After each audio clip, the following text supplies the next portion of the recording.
চট্টগ্রামের কর্ণফুলীতে পবিত্র মাহে রমজান উপলক্ষে প্রথমবারের মতো গাউসিয়া কমিটি বাংলাদেশ উত্তর চরলক্ষা ওয়াহেদিয়া তৈয়বিয়া জামে মসজিদ ইউনিট শাখার উদ্যোগে মেধাবীদের সন্ধানে কুইজ প্রতিযোগিতার আসর অনুষ্ঠিত হয়েছে।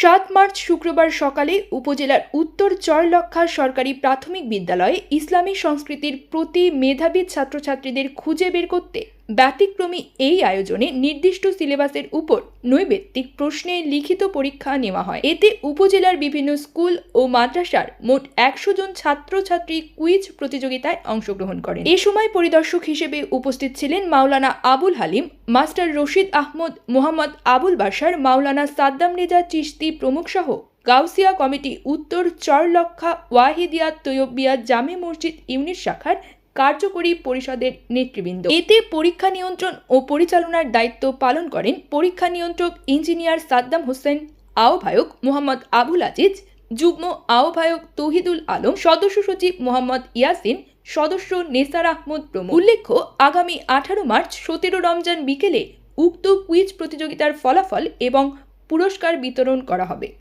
গাউসিয়া কমিটি বাংলাদেশ তৈয়বিয়া জামে মসজিদ শাখা ইউনিট কর্তৃক আয়োজিত আজকে যে কুইজ প্রতিযোগিতা, বিশেষ করে স্কুল এবং মাদ্রাসার যে অনেক ছাত্ররা রয়েছেন এই ইসলাম এবং অনেক কিছুর উপর অনভিজ্ঞ থাকে, আমাদের এই কুইজ প্রতিযোগিতার মাধ্যমে ইসলামকে জানার জন্য এবং বিশেষ করে এই যে বদর দিবসকে কেন্দ্র করে আজকে যেটা অনুষ্ঠান হতে যাচ্ছে আমাদের, বিশেষ করে বদর দিবস যতটুকু দেখলাম খুবই ভালো লেগেছে।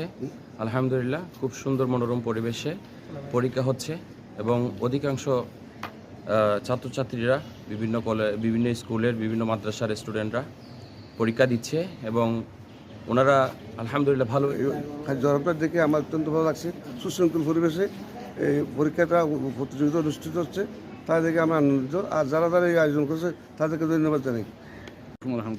আমাদের খুব সুন্দর লাগছে, খুব সুন্দর তৈয়বিয়া জামে মসজিদ ইউনিট শাখা কর্তৃক প্রথমবারের মতো আয়োজিত ইসলামিক কুইজ প্রতিযোগিতা। আমাদের টার্গেট ছিল যতটুকু, ইনশাল্লাহ আমরা ততটুকু বরাবর আমরা 100 জন ফিল আপ করতে পেরেছি এবং সকল স্কুল মাদ্রাসা যেগুলো থেকে আমাদের এখানে অংশগ্রহণ করতেছে আমরা সবাইকে ধন্যবাদ জানাই এবং আশা রাখি যে আগামী সমাজের ছেলেমেয়েরা দেখা যাচ্ছে মানে রাস্তাঘাটে ঘুরে তারা হয়তো নামাজ কালাম পড়ে না, বা আমরা যে মুসলমান একটা বিষয় সেটাও জানা যে কোরআন আছে বা কোরআনে কয়টা আয়াত বা আমরা কোন নাজিল হয়েছিল আমাদের নবী পছন্দ হয়েছে, সেই জন্য আমরা সবাই একত্র হয়েছি।